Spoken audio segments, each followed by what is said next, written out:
eu não tenho muita barba, na verdade, né? E o serviço exige que eu faça a barba todos os dias. Atualmente eu estou de bigode, mas é porque eu saí de férias e acabou crescendo. Isso fazem 4 anos que eu estou em terapia hormonal, em reposição hormonal. E é muito legal essa sensação. Hoje eu consigo achar isso muito legal. Mas houve uma época que eu não pensava muito a respeito, se eu teria barba ou não. Eu gostaria, mas não via como necessário por conta do serviço, que eu teria que fazer a barba todos os dias, né? Então, acabaria que eu só teria barba nas férias. E aí eu não me preocupava com isso. Mas começou a surgir do ano passado pra cá. Mas antes disso eu já fazia, né? Que tinha os pentelhos pra tirar. E na verdade é uma coisa muito gostosa hoje em dia. Ver isso, sabe? Essa mudança toda. Essa evolução. Que é um dos efeitos da testosterona, né? O crescimento de pelos. E eu amo isso. Eu acho que assim, a cada 20 dias no máximo eu tô cortando o cabelo. A profissão ela exige isso muito, né? A aparência, a apresentação pessoal. E então eu tô sempre com cabelo cortadinho, né? No padrão que é exigido, sempre de barba feita. Nas férias eu acabei deixando um pouquinho mais, né? E aí agora eu voltei de bigode. E é muito massa isso. É uma evolução, assim, são várias fases que a gente passa e são várias versões de mim. É muito legal isso. As principais mudanças, acho que as primeiras mudanças são realmente a voz, né, que é o que muda, mas quem está fazendo terapia raramente percebe. Então, o que dá para notar é em áudios, em vídeos, essas mudanças, em fotografias, né, para você perceber toda a mudança. Porque quem está passando aquilo, quem está se olhando no espelho o tempo todo dia, tá fluindo de uma maneira tão natural que é natural, é realmente natural. Não é forçado, não é quero ver mudanças. Parece que a mudança tá acontecendo e a gente só vai notar quando a gente olha uma fotografia, quando a gente olha uma filmagem, quando a gente escuta um áudio, né? E as pessoas estão o tempo todo percebendo essa mudança. Só a gente que tá vivendo ali que demora para perceber. Mas as principais mudanças é realmente a mudança da voz, que engrossa, é o crescimento de pelos, por todos os lados, a redistribuição da gordura corporal. Por exemplo, os pelos da minha perna, que tanto tempo, né, a gente tem aquela construção social que mulher tem que raspar a perna, tem que ter, né, não pode ter pelo. E aí, aquela construção social estava tão presa na minha cabeça que mesmo quando eu comecei a fazer a terapia hormonal, eu demorei um tempo para deixar os pelos da minha perna crescer, porque para mim parecia errado. Quando eu fiz a mastectomia, a retirada das glândulas mamárias, eu vi assim vários meninos postando o pós-cirúrgico, arrancando a camisa e sensação de liberdade. E quando eu pude tirar a minha camiseta, eu fiquei com receio.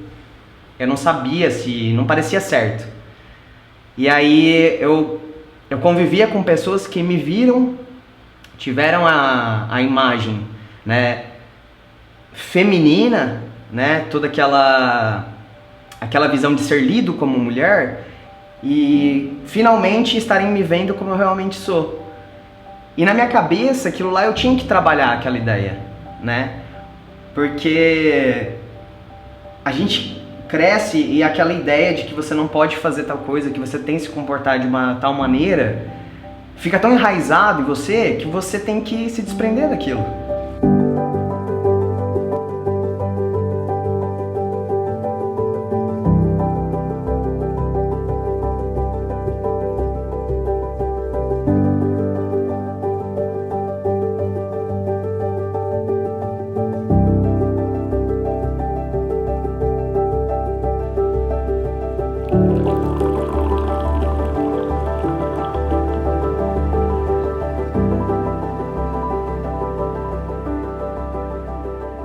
Eu sou natural do Paraná Eu cresci numa cidadezinha chamada Cafelândia.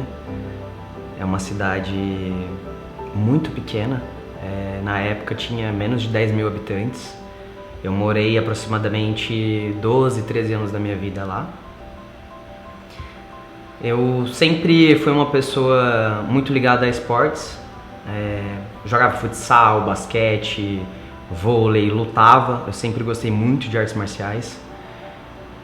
E quando a gente é criança, a gente não tem uma ideia, uma distinção assim sobre se você está fazendo alguma coisa, praticando algum esporte que é dito feminino ou masculino. Você vai lá e se diverte, né? Se ninguém falar nada pra você no sentido, não faz isso não, que isso é de menino, não faz isso não, que isso é de menina. Então a minha infância assim foi bem livre nesse sentido de eu podia praticar o esporte que eu queria, eu podia brincar com o que eu queria, né? Eu tenho uma irmã que é mais velha e eu tenho um irmão que é mais novo, e eu preferia brincar com meu irmão, de carrinho, por exemplo, de jogar videogame, com os amigos do meu irmão, com os meus primos. Quanto à brincadeira, eu nunca fui censurado. O que acontece? A construção social dos meus pais é muito antiga, né? É uma realidade muito antiga. Então, quem escolhia as minhas roupas era minha mãe e a minha irmã, né? Conforme eu fui crescendo, quem me maquiava, quem me arrumava para sair era minha irmã.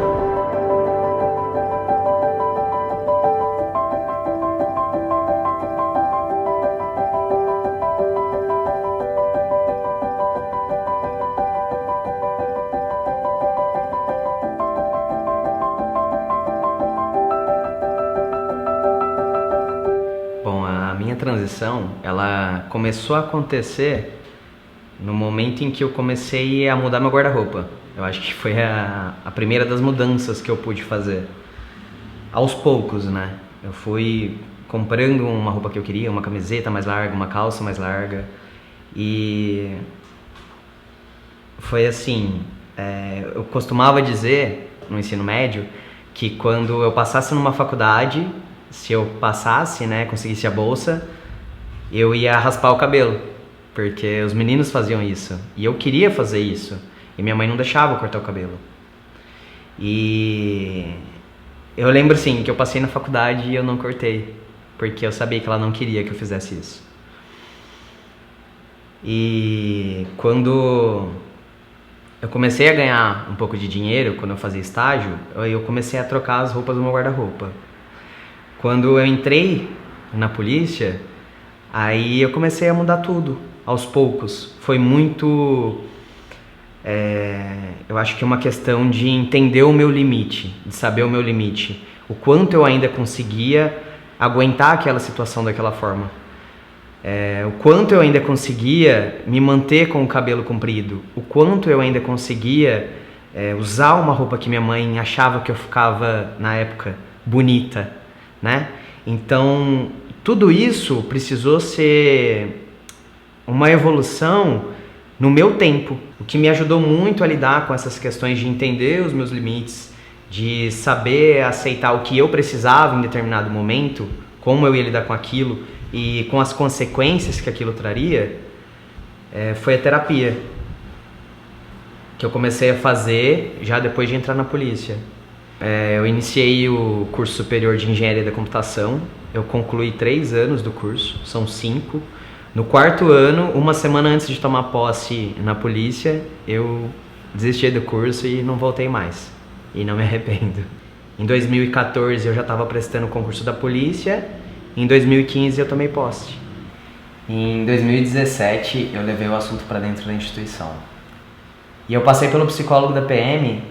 E eu cheguei na sala, ele me colocou para fazer uma provinha, né, para ver como estava o estresse, essas coisas assim. E aí ele conversou comigo e falou assim, mas por que te enviaram aqui? Daí eu falei, não me enviaram, eu pedi para vir. Aí ele perguntou assim para mim, mas por quê? Daí eu falei assim, porque eu sou um homem trans e eu quero saber se isso é motivo de exclusão do concurso. Aí ele olhou assim pra mim, eu tava sentado na cadeira, ele em pé. E aí ele falou assim, eu não vejo problema. E aí meu mundo caiu, porque eu não sabia, sabe? Eu não tava preparado para aquilo, eu tava preparado, vamos brigar, né? Vamos tentar alguma coisa. E não foi.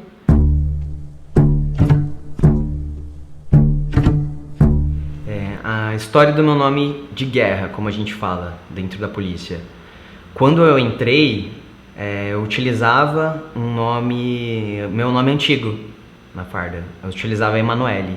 Hoje eu consigo falar a respeito. Eu preciso frisar isso aqui, porque nem todo mundo quer falar sobre o nome antigo. Nem todo mundo quer mostrar fotos antigas. Hoje eu me sinto à vontade para isso, por isso eu tô falando. Então, eu comecei utilizando o nome Emanuele. Logo que eu me formei, 1 ano de formação da polícia, eu solicitei para utilizar meu sobrenome, Lunardi, que é o sobrenome da minha mãe. E quando eu comecei a entender quem eu realmente era, como eu queria ser tratado, como eu queria ser reconhecido, eu solicitei o uso do nome social para a polícia militar, que foi quando eles autorizaram e eu passei a utilizar no fardamento o nome Henrique. Então eu passei a ser conhecido como Soldado Henrique. Hoje meu nome já é retificado nos documentos. Eu me chamo Emanuel Henrique. E aí, né, como eu citei do nome antigo, eu permaneci com Emanuel, porque dessa forma a minha mãe continua fazendo parte disso, que foi uma conversa que a gente teve e a gente entrou nesse consenso. E Henrique é como eu me identifico. Então eu sou muito conhecido como Henrique por utilizar na farda. Henrique. Hoje vestir essa farda, representando quem eu realmente sou, né, sendo visto, é um sinal de muito orgulho, muita luta, porque eu fui o primeiro policial militar homem transexual no estado de São Paulo, mas eu não sou o único, eu abri portas para muitos. Hoje quando eu me olho no espelho eu vejo quem eu realmente sou. Hoje as pessoas conseguem me ver como eu realmente sou. Eu sou visto como eu quero ser visto. E não tem nada que paga isso. É uma evolução diária. Parece que eu olho de tempo em tempo e alguma coisa em mim mudou. Seja no meu rosto, seja o meu bigode, seja algum pelo que começou a crescer em algum lugar que ainda não tinha crescido, seja nos meus ombros, no meu corpo, as minhas mãos, os meus braços, tudo. Parece que tudo vai pertencendo a mim de uma forma que nunca tinha pertencido. Não era meu. Quem eu via não era quem eu era. E hoje eu consigo me reconhecer. Hoje eu consigo olhar e ver, pô, esse é o Henrique. Esse é quem eu sou. E as pessoas conseguem me enxergar assim.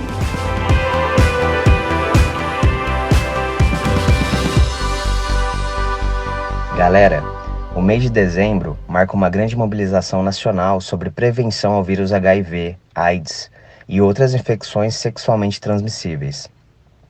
A Lei 13.504 instituiu campanha denominada Dezembro Vermelho. A prevenção e conscientização são essenciais. Em uma breve pesquisa, concluí cuidados que podem ser tomados. São eles: o uso preventivo através de medicamentos como o PrEP e o PEP. O exame de testagem rápida, que pode ser feito na unidade de saúde mais próxima ou diretamente no CTA do seu município, Centro de Testagem e Aconselhamento.